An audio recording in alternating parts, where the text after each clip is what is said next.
Hello, good evening. This is Brother Benson Media, and today is on a Saturday.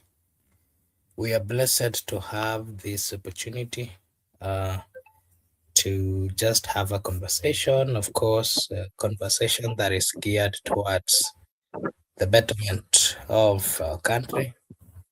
Allow me to take this opportunity to welcome all our viewers and to remind you that over here we say that your opinion counts. If you're watching for the first time, kindly like and subscribe to the channel. If you do so, it is a way of supporting us, na sisi hapa tutasema ni asante. Allow me to also recognize the presence of Judith at the comment section. Judith is saying hi. We're also saying hi back. We hope you are doing good. Thank you so much for finding time to join us this evening. Miguda, you can say hi na tuambie siku yako imekuaje. Nashukuru sana. Siku yangu imekuwa vyema. Leo nimekuwa katika kanisa takatifu, kanisa la Bwana, na siku yangu imekuwa vyema.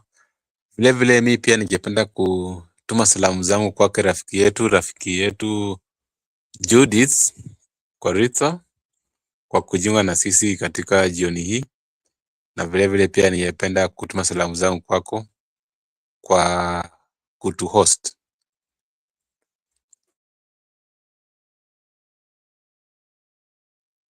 Okay, thank you so much for also finding time to join us this evening. Really appreciate. And I just want us to get straight to the conversation of today, where Robert Alai, who is a member of County Assembly representing Kileleshwa Ward, of course, has been on the limelight attacking the Member of Parliament of Embakasi, Babu. And that, of course, talks or gives us a view of what is happening in the Nairobi governor war. We can say it has already begun. And of course, today, Nairobi politics is on fire. As you know, Robert Alai has come out singing, warning Babu Owino that running for governor will finish him. At the same time, Kenya is mourning the death of Cyrus Jirongo. Of course, a man whose political journey shaped the very system these young leaders are now fighting to control. So this is not just a political clash, it's a generational movement. And something else that I wanted to say is Robert Alai and Babu Owino, of course, they represent two different political energies. Alai is the grassroots activist. Of course, you know him being an activist. He's also a digital warrior, the man who built his brand by fighting for the ordinary Nairobians. If you remember how Alai became, to the limelight, being a blogger and all those kind of things. On the other hand, of course, Babu is the national figure, of course, seen as a bold, loud, youthful, and of course, unafraid to challenge the establishment. We've seen not once but several times he has come out to criticize or to challenge the status quo. Their clash is not personal. It's, of course, a battle for the soul of Nairobi.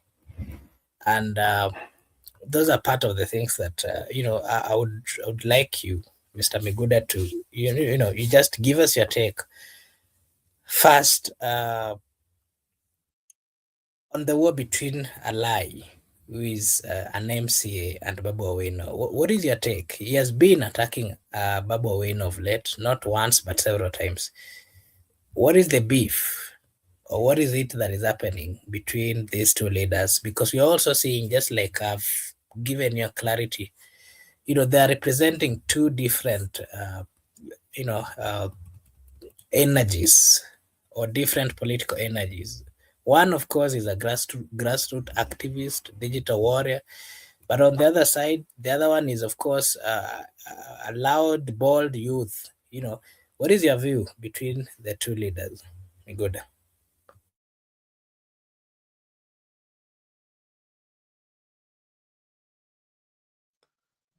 Okay, I can just say the two leaders, both of them are young,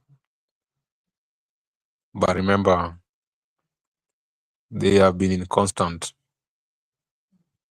oppositions or repression for a quite long time.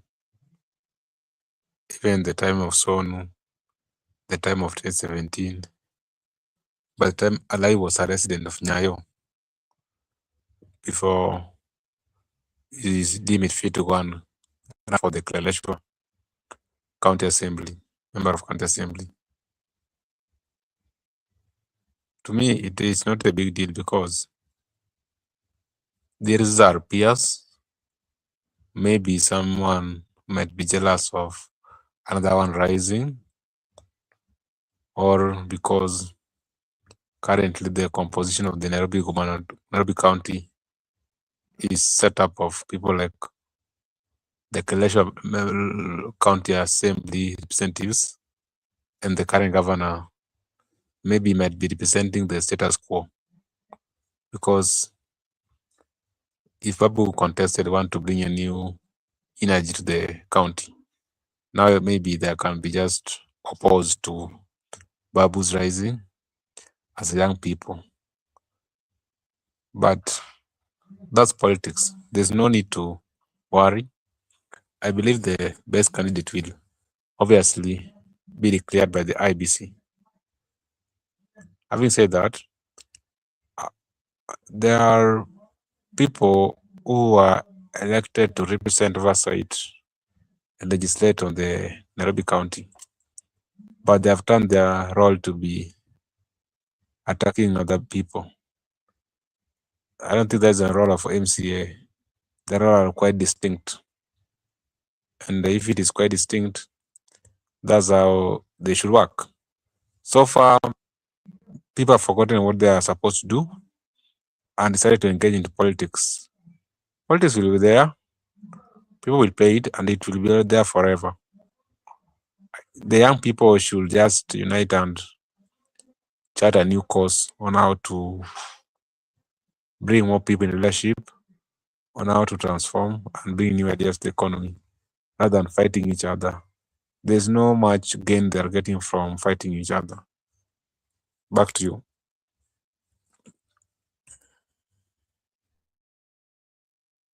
Okay, thank you. Thank you so much. Allow me to also acknowledge the presence of a good friend, Goodia, at the comment section. Thank you so much, Goodia, for finding time to join us this evening. We really appreciate. I can see you are saying hi. We are also saying hi. Thank you so much. And of course, today we are just having a discussion on what is happening in the Republic of Kenya, and partly we've seen some attacks from MCA Alai, who has always attacked Babu Owino, who is the member of Parliament of Embakasi. All these are coming out just because of the politics of the Nairobi City County. And that is what we are trying to, just uncover here and, to just give our view. And so Nairobi is not just a county, just like I've mentioned, it is the political capital. I mean, it's the political capital of East Africa, let me say so. And of course, whoever controls Nairobi controls the youth's vote, controls the media narrative, and of course, the national conversation. This is a seat, this seat is a launchpad for future presidents.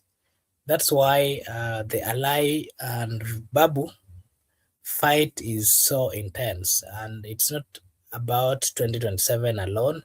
It's about the next decade of the Kenyan politics, having in mind that, remember, the person who has always controlled Nairobi or the politics of Nairobi was Baba Raila Amolo Odinga. And of course, with his exit, we are trying to see, or we are seeing quite a number of political leaders coming out trying to fit themselves in this particular in Baba's shoe.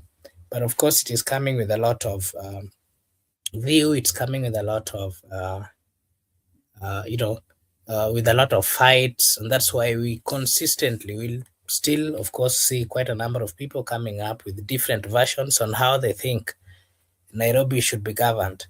But something else. Robert Alai has always been a blogger, not once but several times. He has always been trending on news, on internet most of times. And that then brings me to this question. Mr. Miguda, do you think Robert Alai is either interested in the governorship of Nairobi or is just his normal way of playing politics as a blogger, trying to, do what he does best? Remember, before he came to Nairobi at some particular point, he wanted to be a member of parliament of Nyando constituency. I don't know what really happened.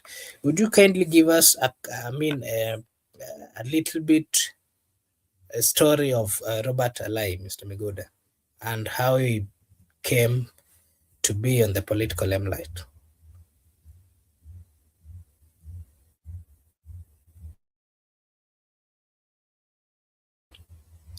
Miguda, and allow me to read this comment here. Good DIA is saying that I will vote for Babu Owino 1,000 times if I can. Alai should stop looking for content. Miguda, are you there? Kindly confirm. And okay, I can also see some comments over here. And I'm just reminding you that this is the Benson Media, and here we say that your opinion counts. If you are watching for the first time, kindly like and subscribe to to this channel. The Nairobi politics has taken has been, of course, the topic for so long, and it's each and every day we are seeing politicians coming up, and majority of them are only trying to come to speak about the politics of Nairobi. And that then brings the question, why is it that the politics of Nairobi is drawing quite a lot in terms of the people who have interest in running the county? And we are also seeing leaders combining forces. Some of them are going to an extent of accusing others, or using their blogging techniques to to just defame the name of others. And that is part of the question that I want Miguda here to give his view on. Miguda, what is your view on the defaming of leaders that we are seeing going on? And partly you can give us your take on the question that I'd asked before you left about Robert Alai, how he came to be into the limelight. At some point, we remember he wanted to become a member of parliament for Nyando constituency, and then he came to Nairobi, and then he's been a blogger. What do you know about Robert Alai?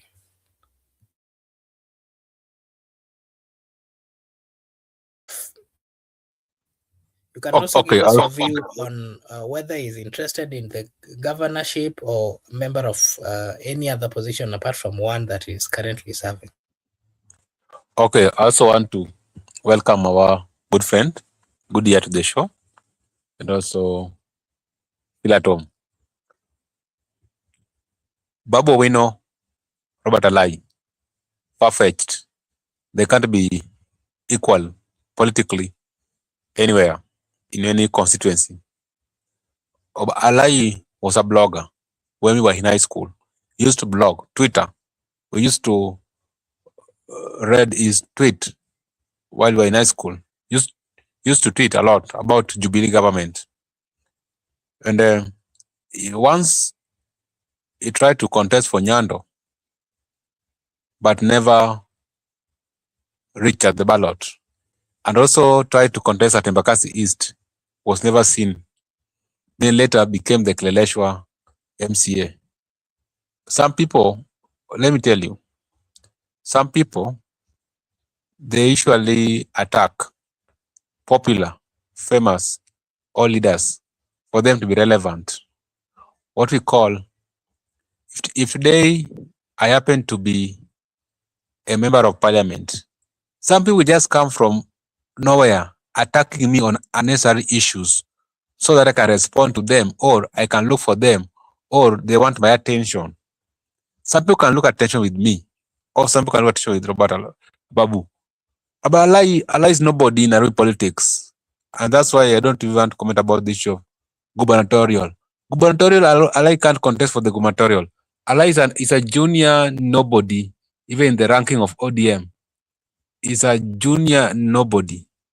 So that is not a person you can bring into the equalization of the gubernatorial contestants. People like Babu, people like Sachs, people like Gakuya, people like Agnes Kagure. Alai is nobody. Alai should just continue blogging. Should just continue doing the content creation and other things. Should just continue be the MC and also try to be Sakaja Spanner Boy. That's what he can do, and also Ruto Spanner Boy. But even in terms of leadership, he has not performed very well. I think just some people, that's how they were created.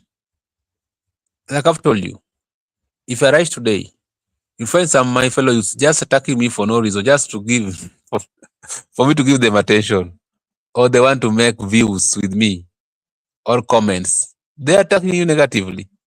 Now, the issue of defamation, you find that you defame people, but out of good heart or out of leadership, our politicians do ignore most of those things because someone decided to publish about you on social media or publish about you on mainstream media.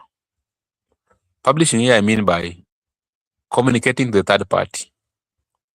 If I communicate to you about Goodyear, if I communicate to you about Judith, then you respond, and my statement is defamatory, then I'm liable for defamation. I can be sued and also liable for the compensation.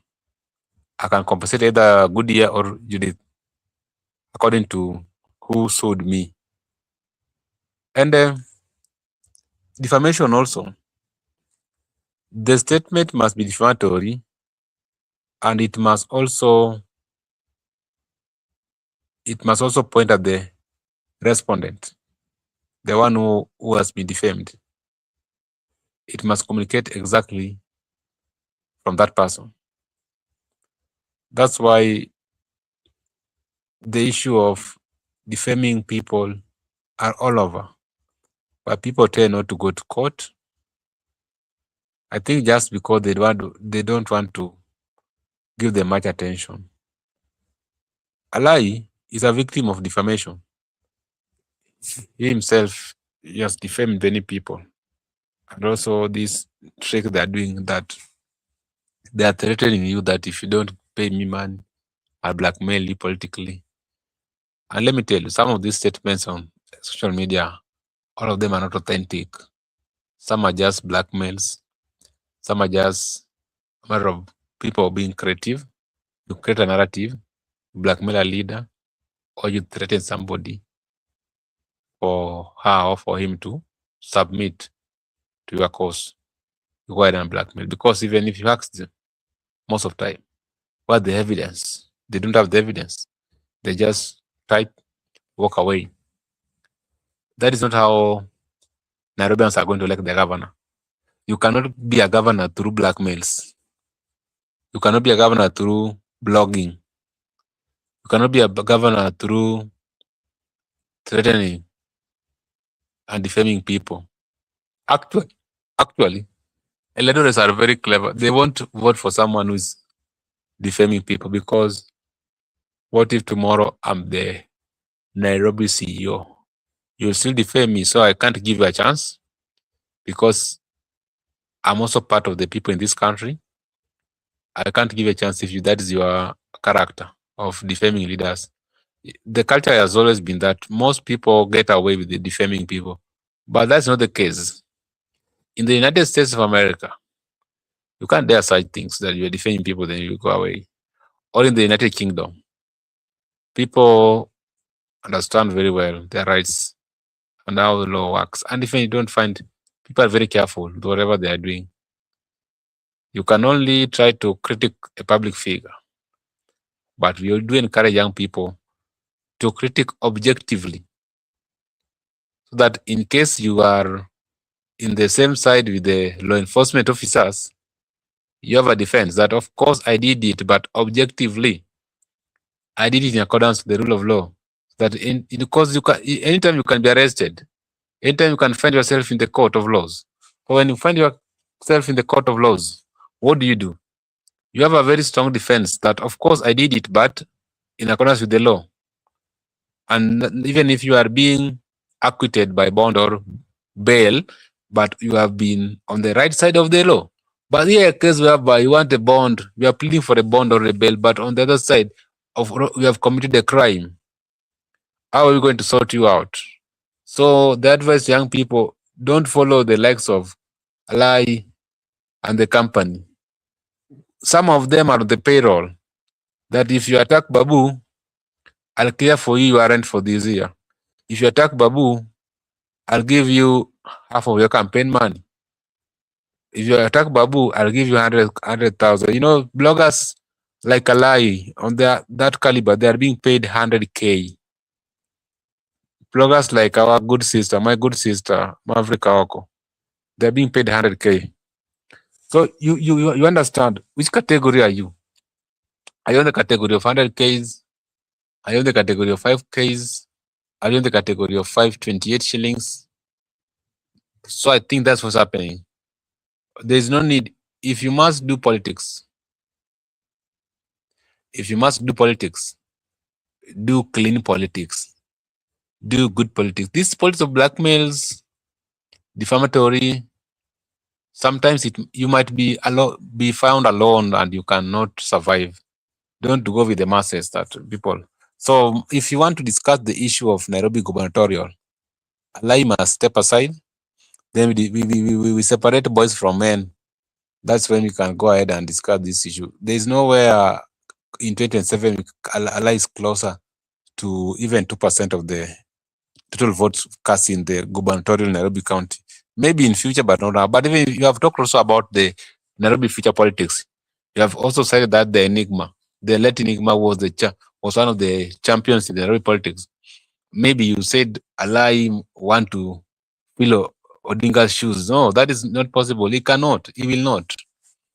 Right now, the current politicians in Nairobi, none of them is equal to Raila Odinga. Maybe one might emerge in future or among our generation, but these current ones, none will match Raila Odinga.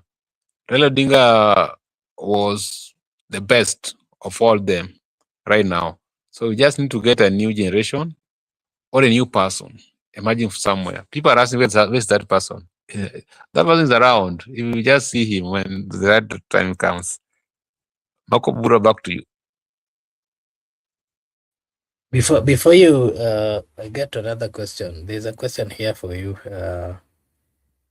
from Father Dan. I want to take this opportunity to as well welcome Father Dan, and thank you so much for coming through and giving us your view. Miguda. Okay, he asks who pays at Maverick Kaoko. I will love to know. For the others, I can guess. Maverick, you know, Maverick is my sister. So, not biological sister, but we are coming from the same clan. And we are just the same people. I think we are coming from same region, but a bit far. So I call her my sister. And Maverick Kaoko, she told us that she was paid during Mandamano. Remember during Gen Z protests? She brought the evidence that there was a call from the PS Interior who paid them to call off Occupy State House. But these other ones, you know, Maverick is someone who blogs many things. So it depends on who he attacks. So if you look at the person she attacks, look at the opponent. Maybe that one has paid her. What I'm trying to say, that's just example about my sister. But most of these prominent bloggers, they are on payroll. Sometimes if you ask them to do for you a certain blog, they will tell you, no, I can't do that one. How much do you have? You understand? But it is not good sometimes because they are also lying. Sometimes they are not. They are not. They don't have, sometimes they don't have facts. Like my good sister, sometimes she doesn't have facts. Sometimes she just do it for the sake of doing. Sometimes she doesn't have facts. Sometimes that's what we are trying to correct her. But sometimes someone has grown up like her, you can't correct her. The best you can do when you meet her is just to say hi. Maybe you can have a tea. Sometimes when we travel together, you can just say hi, how are you, sister? But she's just normal. So don't take her serious sometimes because most of those things are not true. Most of those things are not true. They're not factual based. They are not factual based. If you meet her at person, actually we have hosted her here. She was here. She was here, and the way she was very calm. That's the real her. Leave alone the drama on the X space. And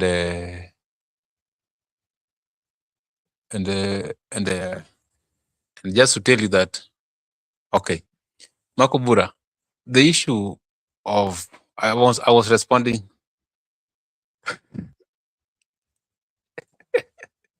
I was responding to the issue of who pays her. No, it depends on who he attacks. So if he attacks Makobura today, maybe I've paid her. If he attacks me, maybe Makobura has paid her to attack me. And sometimes she just wakes up in the morning and start all those dramas the whole week. So it depends on how she wakes up in the morning. And that's why when she was arrested, they realized that she's not a threat to the national security, and they let her go.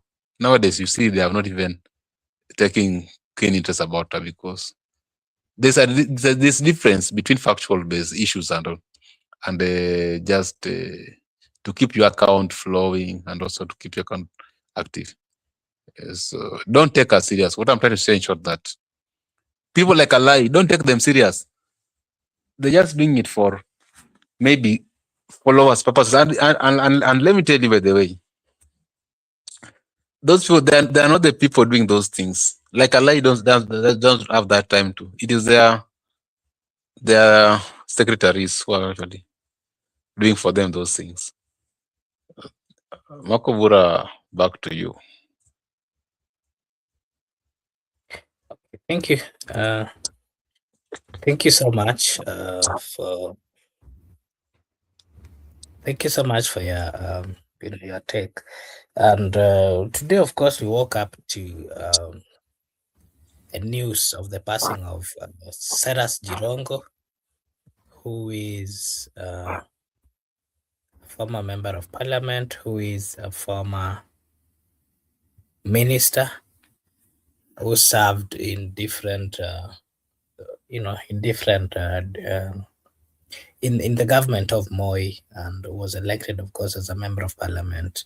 So the death of Cyrus Jirongo, of course, comes at a symbolic moment. Remember, Jirongo rose during the YK, or the youth YK 92 era, a time when money, you remember the money, we are being told that monies were being printed, and during that time the printing of 500 shillings was done so much, and I remember that particular amount was being called Jirongo. You remember the network that they used to have, these youthful guys having very serious networks with the people within the government, of course, and of course the raw power that shaped the elections of those days.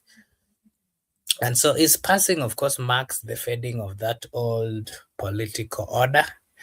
The passing of Baba the other day, we've seen quite a number of leaders who operated or worked during the time of Moi, the time of Kibaki. Most of them are currently gone. And of course, that is showing the fading of the old political order. And now, of course, we are seeing a new generation, the likes, just like I had mentioned, the likes of Babu, the likes of Alai, the likes of Sakaja, and the battle for Nairobi. We are seeing, of course, the rise of a new generation, the likes of Kina Kasmuel and so forth, Morara and the rest. And we're also seeing leaders being shaped by the social media, youth movements, like demonstration, urban politics. Jirongo's death is more than, of course, a headline. It's a reminder of how far Kenya's politics has evolved. And I would like you, Mr. Migoro, to just give us a brief view, of course, on how and and when you knew this man, Cyrus Jirongo, who, me, when I was growing up, I used to hear of him. And then at some particular point, I wouldn't hear of him. So me, I knew that he had died. Little did I know, I remember when we were now approaching 2022, then he resurfaced again into active politics. And then I realized, oh, Kumbe is still around. I didn't even know that he was still in his 60s. I was thinking he was in his 80s or something. Mr. Migura, what is your view on this? The death of Jirongo and the political journey that he had. Okay, before I give my view on the issue of Cyrus Jirongo, first, let me conclude about this issue of bloggers. Because you mentioned my sister, these bloggers also, they are being misused by politicians. They are being misused, and they are doing much online. The much effort they are applying online does not reflect the amount they are being paid. The much effort they are influencing, or shaping the politics of some of these bigwigs doesn't reflect their condition of their lives.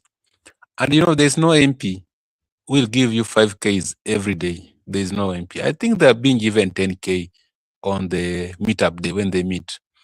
Because I even asked my sister, when we were traveling, sometimes we use the same public means of transport, Galaxy. We use Galaxy, this shuttle one. Then I asked her, why could Babu pay for you air ticket? Because that is no money for Babu. Then she never responded to me. So I told her, go and tell Babu, she's misusing you. Because if the way you are putting more effort on express about Babu, then we are traveling within the same public vehicle. I called, we texted Benson, and we even said, this is not proper. And also, I think Benson sent something small for her. But what I want to make is that they are being misused. They are being abused on social media because they are putting much effort for the politicians. Then wanapatiwa kitu kidogo sana. That one is not good. So next time when we meet Babu Owino, we'll tell him that is very wrong. He needs to do something because he want to be a governor. Let him be a very responsible governor. And you can find out that even after him being elected, Maverick Auko will not be near to any appointed position. Because from the look of things, when we met, things are not actually good. So that should be a warning to bloggers before you come here on social media and tell us all those things you know about politicians. You should be aware that they don't care. They don't even think about you. So, and you also know the kind of life you are living as a bloggers. Anyway, Makubura, the issue of the Cyrus Jirongo and YK92. YK92, I think it was Youth for Kanu, and it was the main objective was to mobilize people. By that time already we have repealed Section 2A, and Kenya has now come to be a multi-party democracy, and even the presidential term limit was now introduced. From 92, you could only go for 2 terms. You could not go beyond 2 terms. That's why 202, there was no name for Daniel Toroitich arap Moi at the ballot. So we had some reforms by that time. Because there were multi-party democracy had already come, and also we had the 2-term limit. And projectically, it was supposed to that when you become the president 92, you are going to serve your 2 term. They decided to bring in the youthful face to the KANU. Of course, there were some other people. Matiba was there, Kibaki was there, Jaramogi was there, and many other people. Ford, whatever, Ford Kenya, Ford Asili, whatever. And when these young people came together, there were people like William Ruto, Biwott, though Biwott was not young by that time, and Jirongo. I think Jirongo was the chairperson. They decided to do some reforms. They rebranded KANU to look like it was a youthful party that catered for the young people. And that's why you find out that people like Jirongo are very powerful, because they were having access to the head of state by that time. And the head of state was defending his seat with the KANU. People like William Ruto were mentored into that youthful movement. And many more. Farouk Kibet was there. And Sudi slightly was there, but not that much active. In 97, that's when Ruto became the member of parliament for the Eldoret North. Now he was now strong to become a lawmaker. But having said all those, there are also negative things that they did from the history, because me, I wasn't there. I was not yet born. But I heard from history that they did very wrong things. They tortured people. They also, in their group, women were raped. Many things happened. Some houses were torched down. They forced people to sing KANU. They were in villages. And also what we are explaining today, what we call abduction in Ruto's government. These are the things that happened by that time. So there were the young boys mastering how to abduct people. And if you talk about Moi, they will come to your house at night, and so they think we are in the 1992, because people like current DIG and Farouk, those people, they think we are there. That's why they are still doing it the way they used to do it in 1992. So it was not a good thing to me from the history. Why Kenya 2 was not good? Because they did more harm to Kenyans, but we later have them in power, like the current president. So the passing of one of them, Cyrus Jirongo, first we have to convey our condolences, because he has actually passed in a tragic road accident, and death is death. It is also painful because he is a father to some people, he is a husband to some person, he's a grandfather, he is also a relative to some people. So it has touched the family deeply, and we as a people of Kenya, we convey our heartfelt condolence. We are together in this, because today is at Jirongo's place, tomorrow is at any other person's place. It is something that is with us. And you have talked about the age. You know, death is there for everybody. The young people die, the Gen Zs are dying, youths are dying, millennials are dying. It is not for the older people to die. The young people are going, the older people are going. So it depends on at what time have you gone.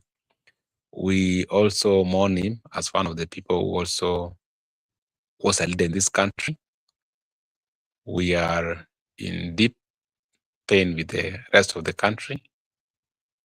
We just wish that may God put his soul in eternal peace.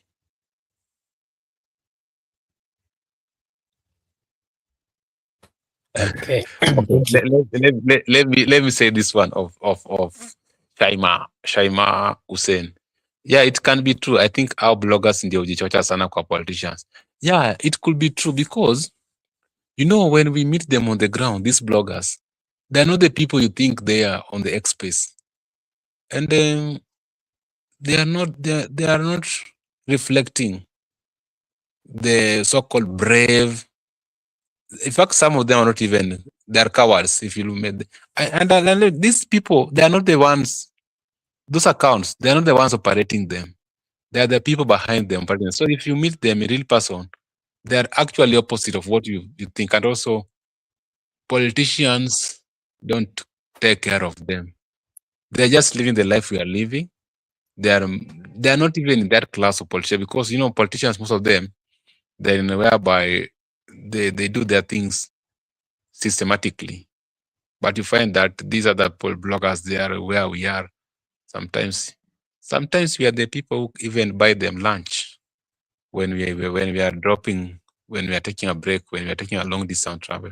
So bloggers should not brag to people. That's why I was telling you, this issue of Robert Alai is a small issue. Should not be discussed that Robert Alai is threatening Babu. No, Robert Alai is a small person when it's come to this issue of politics, and so Nairobi politics. There are politicians in Nairobi. There are Nairobi politicians. Leave alone that blog. Thank you so much. There's a question. I saw a good friend, Tony Blair, who is watching from Facebook. He had written something here. I remember when I was giving my view, I said that I didn't know that Cyrus Jirongo was still, alive. And the reason why I did say that is because these are people that we heard of when we were growing up. And in my thinking, of course, I heard of him around actively around 2007 onwards, but that time I wasn't really active in politics. So I didn't really know that. I never heard of him for some time until now when we were getting to 2022, or when he stood for presidency. Similarly, if you've ever heard of Moody Awori, whom I hear at some point was a deputy president of the Republic of Kenya, but I've never seen him as well, also actively available in the field.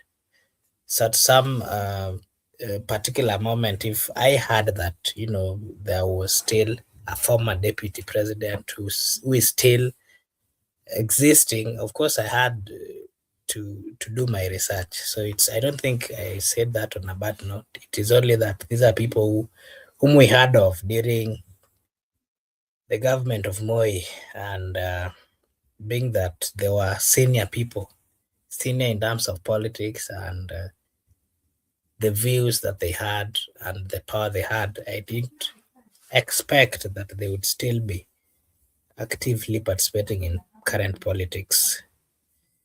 The same question was asked by Good here, saying, why did you think that Jirongo was in his 80s?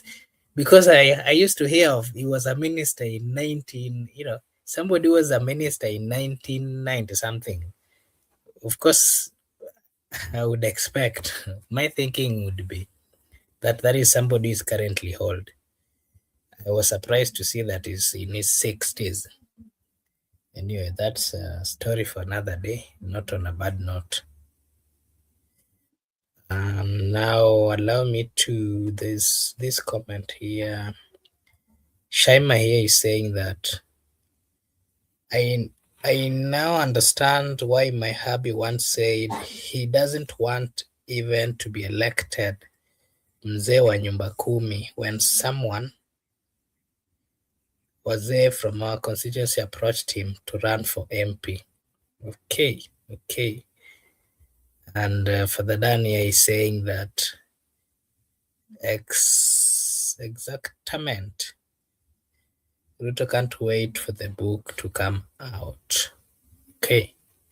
And Miguda, maybe I don't know whether you've seen this other part of comments that is coming out of an accusation of murder or people being questioning the death of CJ, that is Cyrus Jirongo.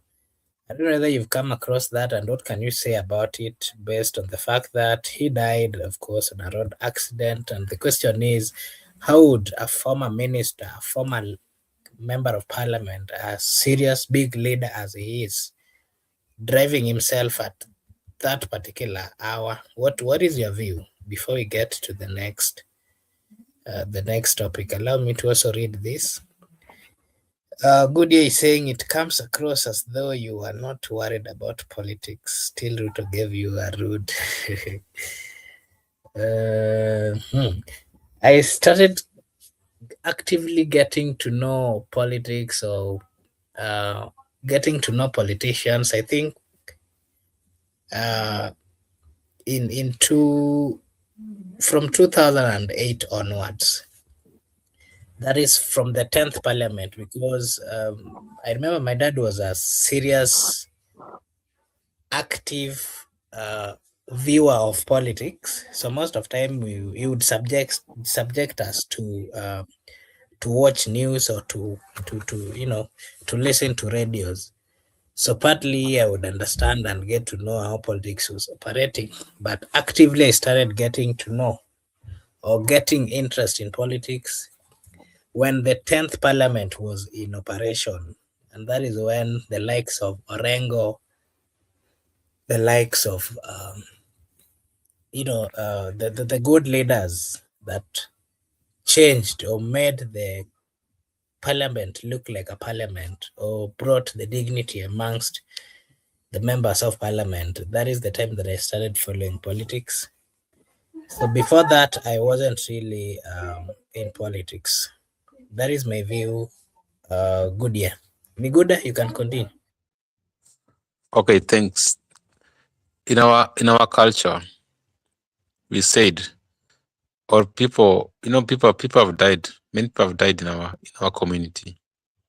To understand that, when you are growing old, you are being told that so and so has been killed, so and so has been killed, so and so. No one dies in our community. Until now, people say, hey, you people, you don't die, you are just being killed. So the issue of people being killed, and that one I don't know, because I can't accuse anybody of murder. Murder is very technical, and you have to prove it. And even if you go to court, it must be beyond reasonable doubt, because in a murder case, you can find maybe there is a afterthought, whereby you can find that you can be even 3 people. There can be a perpetrator, there can be a counselor, there can be an abate or someone who have aided you. So you can end up convicting perpetrator, but a abater or a counselor can be acquitted. That's why to find out that so and so killed somebody is quite very much not easy. Someone might just be a counselor, someone was just plotted, and someone might have aid in terms of crude weapon or in terms of other things, but someone actually can execute it, a perpetrator. So up to now, I can't ascertain that CJ has been murdered. That one is now left for the rightful authorities to take care of. I don't want even to insinuate. I just want to let it the way it is. Of course, we are in politics. What I want to give a benefit of doubt, because we're in a political environment. In a political environment, just like the strong Roman Empire, for it to be strong, many people were actually assassinated, killed.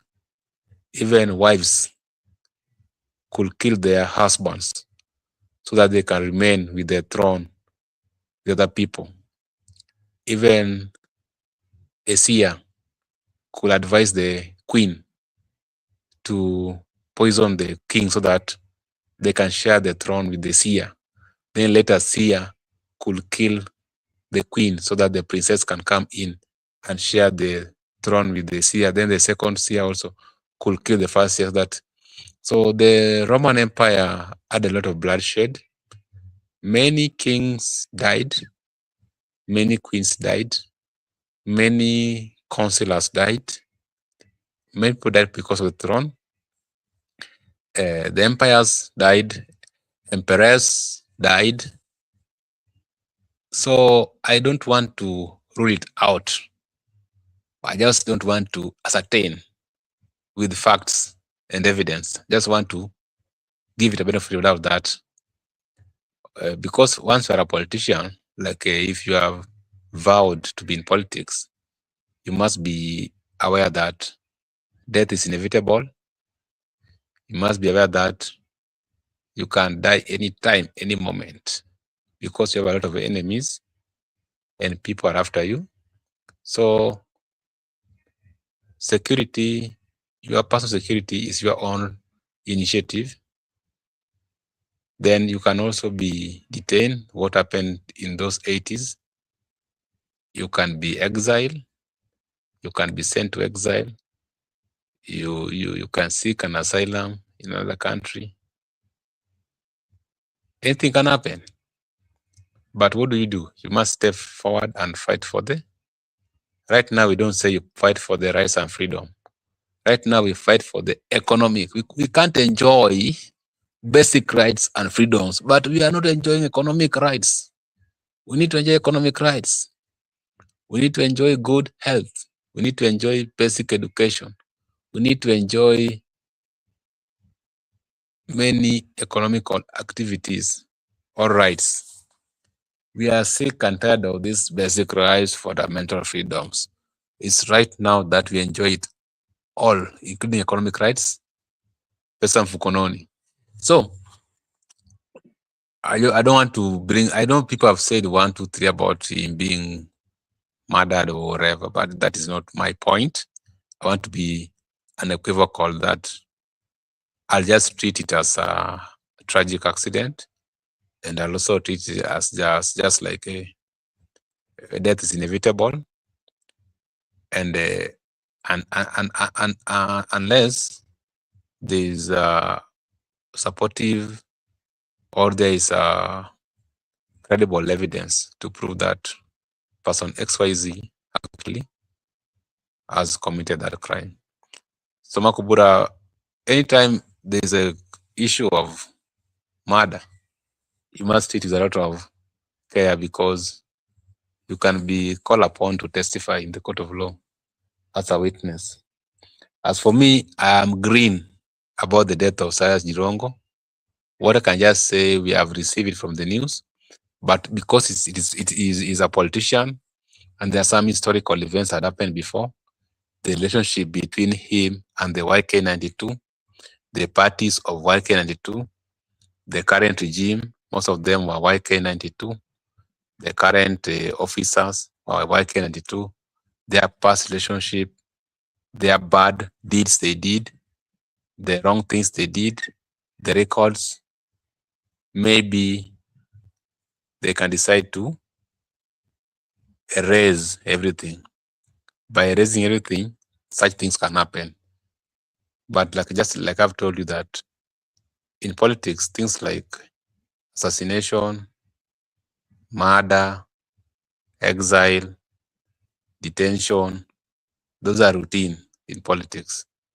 So as a politician, you must be very careful. You must take initiative. Like issue of security. Security is your personal initiative. And that's why we are telling people, as we are at peace, but if you step into our feet, we will step into your feet. Even what Gashaka was saying, we don't want any war, but don't come to our residence or you come to where we are peacefully relaxing that you want to arrest us or you want to do those things you are doing to other people. We will arrest you back. Or if there are some people who have licensed guns, so if you try to do those things, you might not find it very easy. I think that's how it should be. You should let citizens be peaceful. Let citizens do their things their own privately. So security, security. If you talk about security right now, you and I, all of us are entitled to securities. There's that security for the internal security and external. Then you also have your private initiative, whereby you are at peaceful. But if anybody want to, for instance, if someone break into your house, you have a self-defense.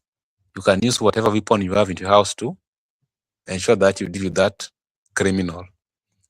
And even if the officers have turned to be criminal, coming into your house, trespassing without any court order, you can as well respond. So that's what I'm trying to say. And also, as a politicians, you must be very careful on how you operate, because you have more enemies, including the people around you. So as you move, so sometimes you can say out of carelessness, you can be assassinated.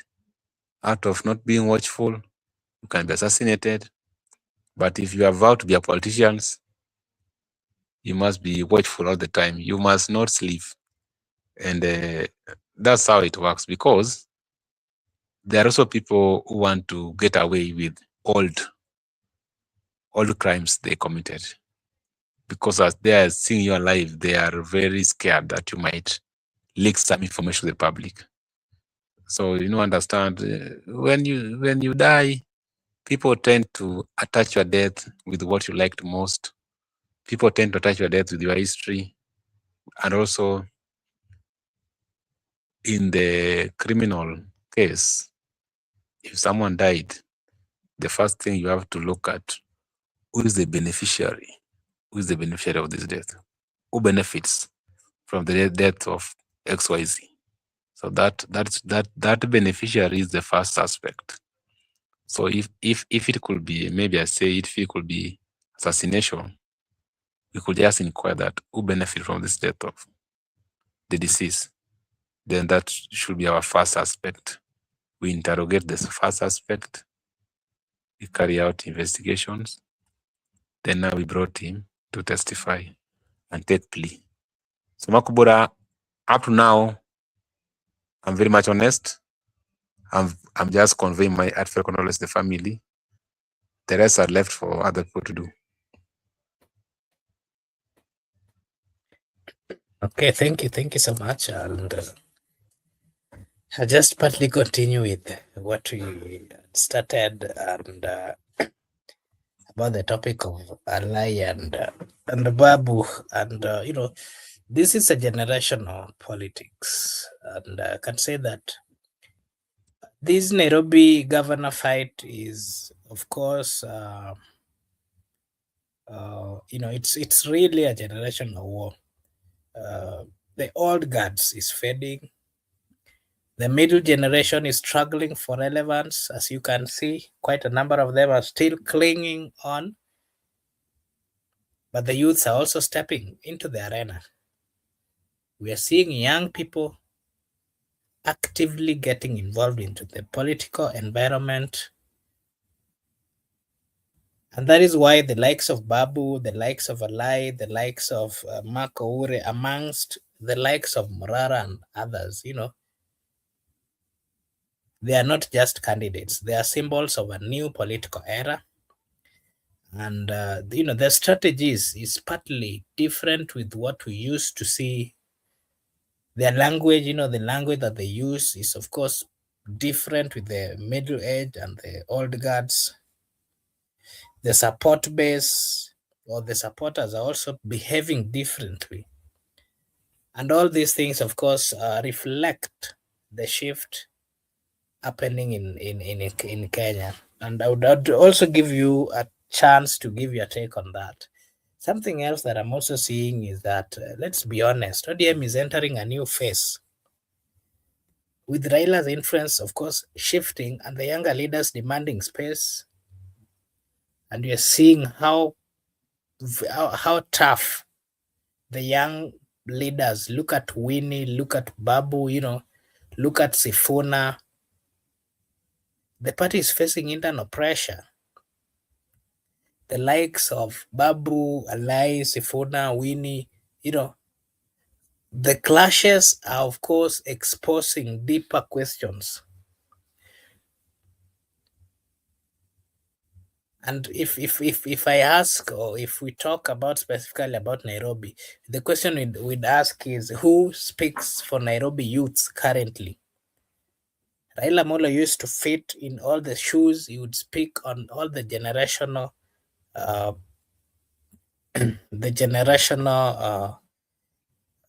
people who existed. But currently, who speaks for the Nairobi youths? Who carries the ODM brand into the future? A question which is also very critical, because ODM as a party also has to move, whether it is going to get finished or whether it is continuing. And who will inherit the political vacuum, of course, left by the old generation? Another question that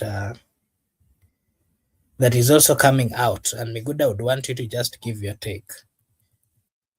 Something else that I also wanted to say is that the Kenyans online, we are also seeing them divided.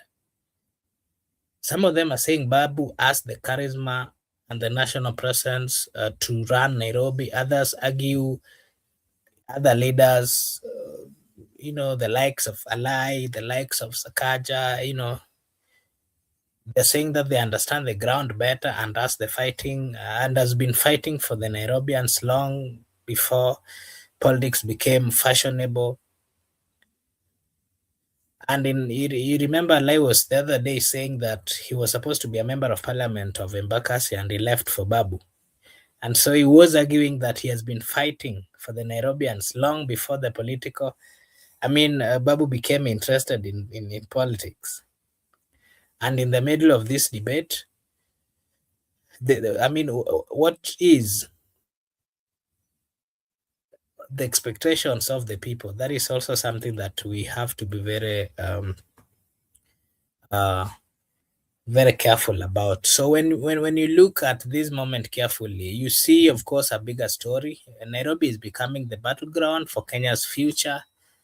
The other places that are also becoming battleground are the places that Raila used to be a kingpin or was seen as a supreme leader. So this is not just politics, it's transition of power, identity, and of course, the generational influence. Nairobi is choosing what kind of leadership it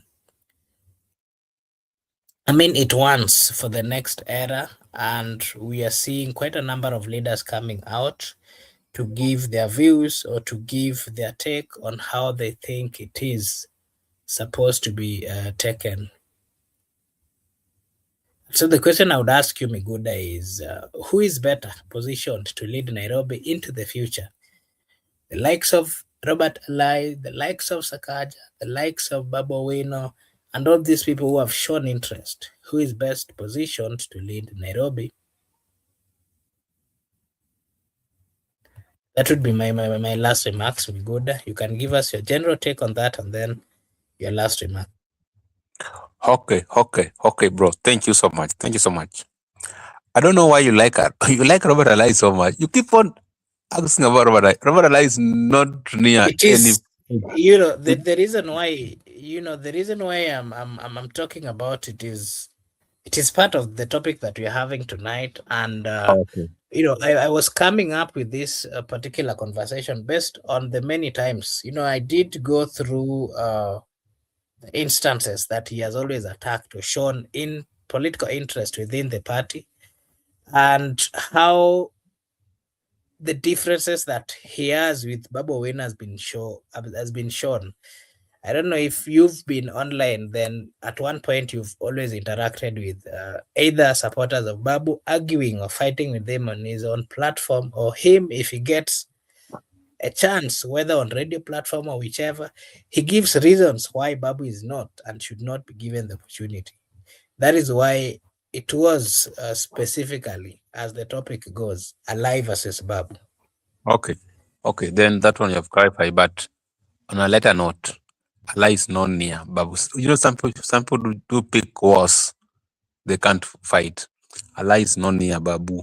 What I want to say that in the topic of Nairobi, Alai is perfect. We could even, I understand what's going on between him and Babu, but Alai is just nobody in the politics of Nairobi. We have people there. And what I can promise you from the question you've asked me, who will command Nairobi, who will take Nairobi, who is the frontline commander? Let me tell you one thing. What I know is that we are going to take Nairobi. We, the young people, we are going to take Nairobi, and the people are going to shape the Nairobi politics going forward. What I don't know is that how we are going to take it. I don't know which party, but what I know is that we are going to take it. That's a fact. The next governor of Nairobi must be a young person. And for instance, if Babu become the governor, Babu is going to do one term. So if I talk about the future of Nairobi politics, how? Future, is beyond 2032. If someone is just going for one term, so we don't know who will take from him, because that's the promise that Babu want to be one-term governor. He has promised that he just want one term. And so right now, I can just say, if the Raila left, I was asked about who can fill the shoes. No one can fill, because we could have seen that person right now. Why is he hiding up to now? If there's next Raila, right now in this leadership structure of the country, why is he hiding? Or why is she hiding? She could have even stepped forward and we could have seen him or her. So Raila is not here. Raila is dead and is gone. No one like him. These current people we are seeing in this leadership, no one is like him. Someone will come. You know what you must understand? Me, I moved on. What I know is that there's someone who will emerge with a different tactical, different styles from Raila. Because Raila was never Jaramogi. Jaramogi, even though he was a socialist, but Jaramogi was a bit calm. Jaramogi was not that violent like Raila. Raila also came with a different style. The best Jaramogi did was the vice president. The best that Raila did was the prime minister. Maybe the next person can be the president. So we don't have him in this leadership. Maybe he's somewhere he's already existing, but he has not shown up for the leadership of the country. But I believe that these current people I'm seeing, I've tried to weigh all of them in ODM, current elected one, no one matches Raila. And you don't need to have the same skills with Raila, because that was Raila. That was Jaramogi. You are Kevin Obura. You are unique in your own way.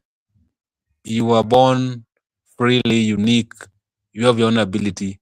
You don't need to match. You can even come with economical reforms or economical liberation. Then you become the champion for that time, because you're also doing the different people, Gen Z, Gen Alpha, millennials. You just champion for economic liberation. Then you become a bigger person. People embrace you. You get to sit house. So me, Raila yake imeisha. You must have a new chapter. In your name there, you have written a new chapter in Kenyan politics. That's what we should be discussing here. A new chapter. People have been saying, no, we can't have similar people. It can't happen. You can look alike, but you can't be the same attributes, same thoughts, same visions. No, you must have different people. You can share even same age, even you can be twins, but you can't be the same. All of us are unique, and that person will emerge. Me, I believe in the liberal and also emergence of a leader. Me, I don't believe in whereby someone will appoint someone for people or carry your hand. Let things flow naturally, the way they were supposed to be flowing according to the nature. Let us not try to subject nature in what it was not intended to do.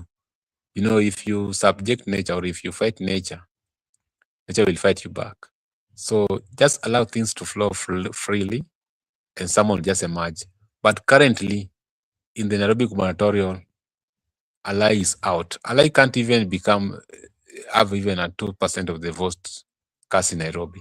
Alai is making a lot of noise on X Space and also on radio. Like I've told you, there are some people who are picking wrong words. Like you understand, Ruto is in a caliber of Gachagua. Gachagua is at liberty to attack Ruto anyhow and even expose Ruto of stealing anything, assets, or any property in this country. But you find that if someone who is an MP try to critique Ruto on that category, it is not even relevant. People are really concentrating on Gachagua. Even Raila was criticizing Uhuru Kenyatta. People could focus on Raila. So you find someone also, a junior nobody in the ranking, also trying to attack upon a general. You know, generals attack generals. So this junior nobody will just be attacking the general for him to rise and become relevant, but it's not effective. It's not effective. So what a junior nobody by the name Alai is doing to Babu is not effective in any way.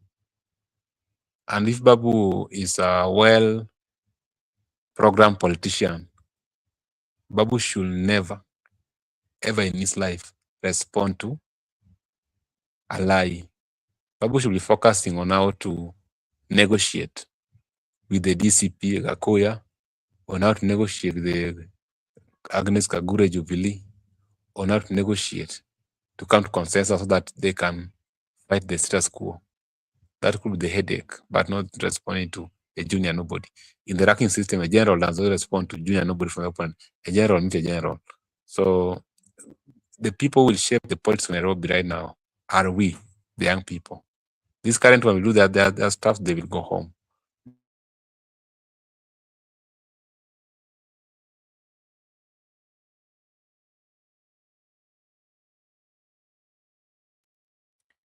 Okay, thank you. Thank you so much. Allow me to read some few comments here.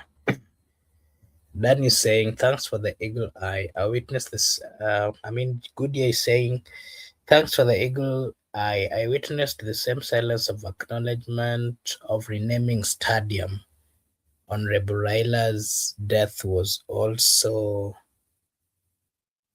Only Raila and his God knows. We will never know. Okay. Okay. We should start by kicking out Ruto and Gladys. Miguda, are you there? I think Miguda is having a problem with his network. And I want to take this opportunity to say a big thank you to everyone who joined us tonight. We really appreciate. As usual, this is Brother Benson Media, and here we say that your opinion counts. All we do here is giving our views, not attacking any politician or political leaders. We're simply giving our political views with the aim of the betterment of our country, Kenya. We love our country, and so what we do is to discuss how it should be run in a better way. That is what we do. Miguda, you can give us your final remarks. You can finish your remarks and then give your final remarks. Okay, I was concluding by saying, with the young people, we are the future. The city is going to remain for us. The country is going to remain for us. We are the people who are going to shape the city politics. We are the people who are going to shape the country politics. Therefore, there should not be any hurry. There should not be any stress or pressure. Let the older people do their part, leave the stage, we take over from them, and also we shape. But these current people, no one matches Raila in city politics or the country politics. And also, we don't want Raila reincarnate. Why can't we have even somebody else? Why can't we be unique? We don't. Each and every generation must we have Raila. We just even have someone who was just a liberal leader, or someone who's just about economical reforms. We don't want those policies of basic rights, freedom, the freedom to mandamano, to protest, freedom of the media. Now we are beyond those. We should just get someone who want to transform our economy. A leader who is pro-economy. So I think we don't need to continue with the Raila this, Raila that, Raila this, Raila that. So I think we should also have a new chapter. We move as a country. A country must always be flexible. We don't need to stagnant. That it must be. People are there. We should not be in any worry. We will fix the country. So Makubura, my last remarks, I just want to appreciate our viewers. I want to appreciate them for the channel, also assisting us on the comment section to keep us busy and going. Father Dan, thanks for coming. And also you asked me a question there, but that one is now, too much. Like how was it that the family never appreciated and Wanga appreciated? you know that why Raila Odinga's family is not even interested in whatever reason is because Raila to public, Raila is a big figure, but at family level, it's just like your dad or your uncle or your grandpa. There was a time we were in Kisumu at Milimani. Then Raila's sister Wenwa Kinyi. That is in 2019 before COVID. By that time, Jaramogi Oranga was still young. Today, I saw him big. So when we were at Wenwa's house, if you are in Milimani, there's somewhere Wenwa's have a house. She was telling us, you people, you still follow Raila. That's the sister. So when it comes to public, it's a big figure. But at family level, it's just like your father, your uncle. So to them, those things don't surprise them. Maybe Raila is a CGH. Raila was a prime minister. Raila is Enigma. Raila is Baba. Raila is who he is. Raila is mysterious. Raila is Aguambo. Or Talanta has been renamed Raila Odinga. To them, it's just normal. It's just normal. This is my father.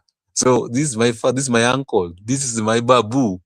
So it's just normal to them. They don't, like if you are a chief and if you go back to your house, you remove the crown. People don't look upon the crown. People don't, me, my dad was a soldier. So we grew up in barracks. And whenever he's back from the battlefield, he's a dad.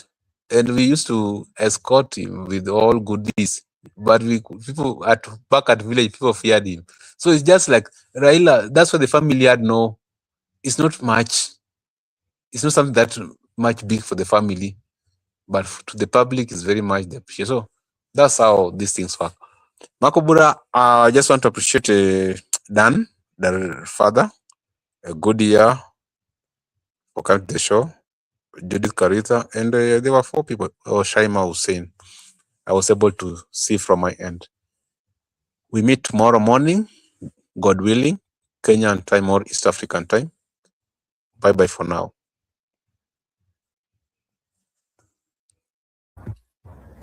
Thank you so much, and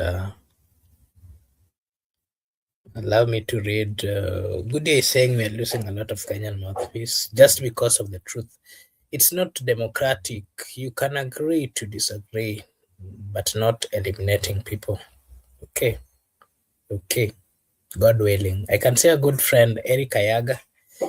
Thank you so much, Eric, for also passing by. Unfortunately, we are closing. Winnie Odinga denies cracks in ODM. Yala Member of Parliament, Winnie Odinga, as dismissed, claims that the Orange Democratic Movement is facing internal divisions, maintaining that the party remains strong, united, and firmly anchored in the values established by its founder leader, the late former Prime Minister Raila Amolo Odinga. Yeah, so Makobura, let me say one thing before you close the show. this issue Goody has just type here. It is true, yeah. Goody, I understand you very well. I know it is happened. We know. Not we know. We don't just want to. We don't just want to speak it in public because you understand that we need also to fight for the future. It's too early to it's too early to exit now. So what I want to say is that there's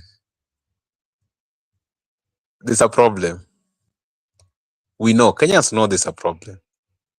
Elimination is happening. That is true. We know. So they are, they are primitive. Those people, you know them. They are very primitive. This is not how to handle democracy. That you want to rule, to remain in power by doing what we are doing. That's primitive.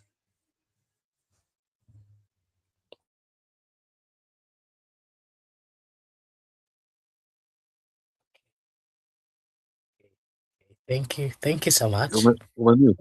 Mute. Okay. Am I now? Okay, I think I'm now back. Thank you so much. And Eric is here, and good friend Goodia is asking, why am I locking Eric, the Nairobian, out? I'm not locking Eric out. Eric, I don't know if you have something you want me to share, a link, you give your view before we close. Kindly confirm, Mr. Eric. And before he confirms, allow me to take this opportunity to appreciate and say a big thank you to Good Dear. Thank you so much. To Father Dan, thank you so much. Shaima, thank you so much. Tony, thank you so much. Asili, thank you. Thank you so much. Good friend Judith, thank you so much. And everyone who joined us, everyone who gave their view, commented, really appreciate. Over here, of course, we say that your opinion counts. If you are watching for the first time, we kindly request you to like and subscribe. If you do so, it is a way of supporting us. Na sisi hapa tutasema ni asante. Let me see if no, I'm just fine. Let's talk. Okay, yeah, Eric has confirmed that he is unable to get or to come. We really appreciate. Thank you so much. Okay, there's a comment here from Dan. What about the fighter jet incident in Nairobi on the 12th? Yeah, it was something unexpected, and apparently we're being told that the jet flew slightly lower than the expected level. And these jets have very big engines, so whenever they're moving, the pressure that they leave behind can cause a lot of distractions, and that is what then ended. Houses around that particular area were, of course, the was slightly affected. Madirisha zilipasuka, courtesy of the loud noise that came from the jet. The jet flies so fast, and it's something that, of course, was not expected, but it happened. What we can say is it is right for the government to do a compensation, because these are things that they understand. The army or those people responsible for that particular plane showing, they understand and they know they needed to have advised appropriately, so that destruction of fare similar to what was experienced should not be experienced next time. That is what we can say, and of course we call upon the government to do a compensation for the affected families. That is my view, that is my take. I want to take this opportunity to say a big thank you to everyone who joined. Thank you so much. We really appreciate. We pray that may God bless and take care of each of you. Thank you so much, Goodia, Dan, Asili, Shaima, Tony, and Judith, Austin, Mike, John, thank you so much, everybody. We really appreciate, and we really appreciate. Allow me to read this before we close. Let me just let me just cry. Jirongo, son of Imbo, has just left oxygen, but no promise. God don't sleep in Sindo, maybe Kenyan morning. Okay, okay, okay. I'll stop it at that. Allow me to take this opportunity to wish you all a blessed night, a blessed morning, a blessed afternoon, a blessed evening from wherever you're watching us from. Thank you so much, and may God bless you. See you again tomorrow.